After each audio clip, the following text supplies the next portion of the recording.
Welcome back, hour 2 on a Friday. Live in LA, it's The Herd.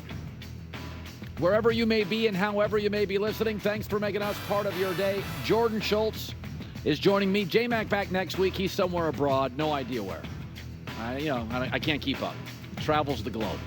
Last couple of nights, I've been staying home because I was on vacation, and I wanted to kind of get back into sports. And I watched the Dodgers-Phillies series the last couple of nights. Folks, it's official. The Phillies are the best team in baseball, and I'm not sure it's particularly close. They overwhelmed the Dodgers. Now, the Dodgers have some injuries to deal with, but they outscored them 19-5 in the series, and it was not close. The Phillies are the best team in baseball. They have the best pitching in baseball, the best run differential. Kyle Schwarber and Bryce Harper, they have power. Aaron Nola, they probably have the best ace, first or second best ace. Their pitching staff is like old school, so they eat up innings, so their bullpen's always fresh. Brandon Marsh, Alec Bohm at third. If you watched any of this series, it wasn't close. Now, Philadelphia plays so well at home that there's no home field advantage generally in baseball. It's the next day's pitcher. I'm sorry, but the Phillies are better at home. That is a home field. That's a football home field advantage. Philadelphia is loaded. And the Dodgers are in a weird place because they have a massive payroll, number one in attendance, stars everywhere, but the pitching, they can't stay healthy. Yamamoto now hurt, Clayton Kershaw still hurt, Walker Buehler still in rehab. They had to demote a starting pitcher because his mechanics got off track down to minor league baseball. But if you watched any of this series, the Phillies were better than the Dodgers at everything. Starting pitching, power hitting, situational, defense. It wasn't close. And now some of it's the Dodgers are banged up. But I felt after the Dodgers played the Yankees, you came out of that series and said the Dodgers are the better team than the Yankees. And the Yankees have struggled. The Dodgers right now, on some of its injuries, they're not close to Philadelphia. Here's Dave Roberts after. They're clearly playing a lot better baseball than we are.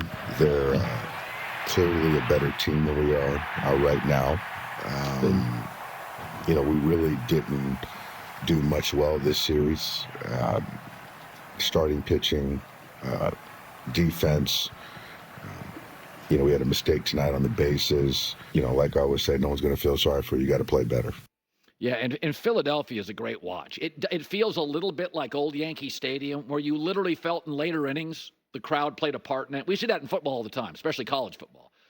But you watch the Phillies at home, that's an advantage. That team feeds off the energy of that crowd. Well, I was gone Monday and Tuesday, and Danny Parkins filled in. Super talented guy out of Chicago. Did a great job filling this for us on the show, and our staff just loved him, and he is joining us live now before he does his afternoon show in Chicago. First of all, thanks for filling in. It was a real treat to watch you, and the staff loved you, and thanks for that. I appreciate your work. Oh, well, thank you for the compliment. And honestly, it was really nice because people are like, oh, Colin Cowherd, it's a one-man band. No. Yeah. There's many, many people in this band. And now I know the true genius behind the brains that is Colin Cowherd. Your staff is absolutely incredible. That's right. It's like the Wizard of Oz. You go behind the curtain, and he's not really doing that much. So I want to talk about the Bears. And I said this yesterday.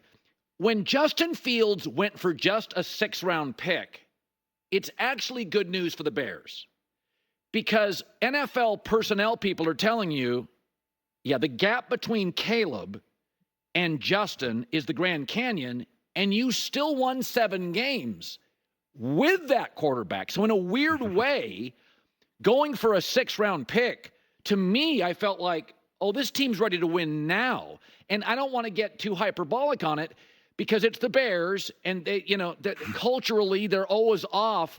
But if you ask your typical listener, and fans can be, they're fans, they emote.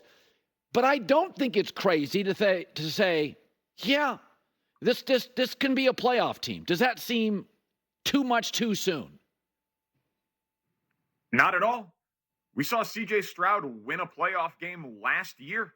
And he did not enter a situation that was half as good, at least how we thought about it 12 months ago, as the one that Caleb Williams is walking into. And we know that Caleb was a higher level prospect than CJ Stroud. So we see rookie quarterbacks, if they are talented and they go into good situations, have success early.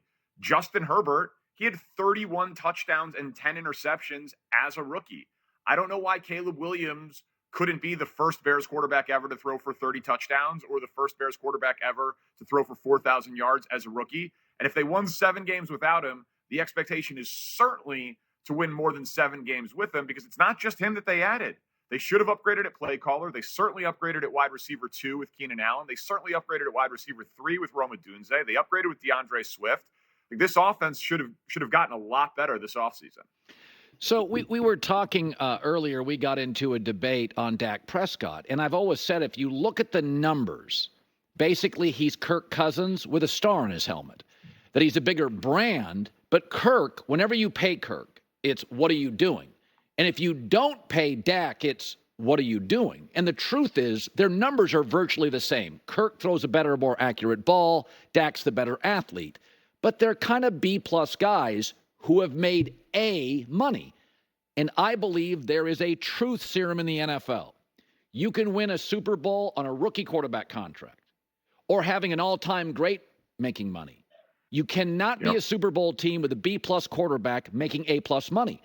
And so I think it's all fear-based when I hear, what do you do if you don't have Dak? And my takeaway is, you figure it out.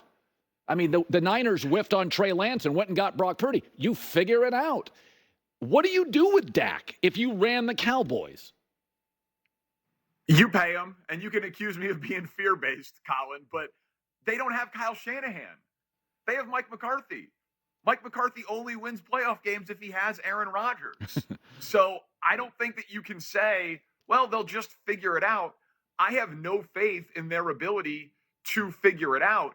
And we need to learn something from history. Like, you're right. He puts up great stats. The Kirk Cousins comp, I don't think, is wildly unfair. But Kirk Cousins, at 35 years old, coming off a ruptured Achilles, just got $100 million guaranteed, up to $180 million. Dak Prescott is 30 years old. He's homegrown. He used to be 23-6 and a conservative check-down, risk-averse quarterback every year.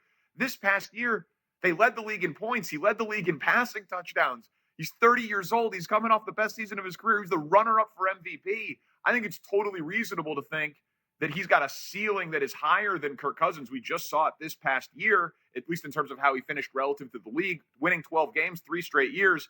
They have no alternative. They're too good to draft high, to draft a replacement.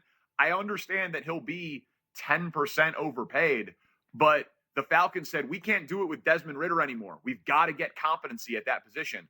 The alternative is what, Cooper Rush, Trey Lance? So yeah, call it fear-based if you want, but it's a binary thing. It's a have and have not league. And if you have a quarterback, I think you have to pay him if it's Dak Prescott. The other debate I get into is Aaron Rodgers. And I said, Aaron's always been polarizing because he replaced maybe the most popular player in my life in Brett Favre. And they had a little feud. So that's like LeBron and Michael Jordan. Michael was more loved. Whether you think LeBron's better, Michael was more beloved. Whoever replaces Michael is going to get heat, unless maybe you're Magic, right? So like Aaron, it was tough. You're replacing, in small-town America, the most beloved player in the league. And then he has vaccine opinions and political opinions, but I don't care. I don't care who you vote for. My guess is most quarterbacks are conservative. I'm not. I don't care. But my knock on him has always been, I always say, little bit of a bailer more than a baller. He's not a foxhole guy. 21 playoff games, 1 come from behind. He's great with a lead. He's great in great weather. But he's lost home playoff games as a favorite to Garoppolo, old Tom Brady, Colin Kaepernick. And I've said, I feel like if you go to the heart of his career and the heart of Aikman's, Bradshaw, Brady, Manning, Ben, Warner, it doesn't stack up. It's an NBA career where he's rich. He's got a big brand. It's aesthetically pleasing. I like Aaron. I think we've anointed him to a class. It doesn't feel like he belongs, and you think I'm nuts. I think you're absolutely insane.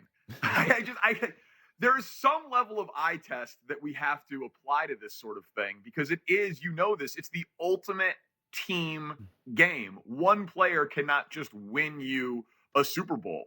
I mean, I lost a bunch of money when Mike McCarthy took the ball out of Aaron Rodgers' hands in an NFC championship game where they were up 12 in the fourth quarter against Seattle, and this guy's settling for field goals inside the 5-yard line. And like, no, I'll give it to Eddie Lacy.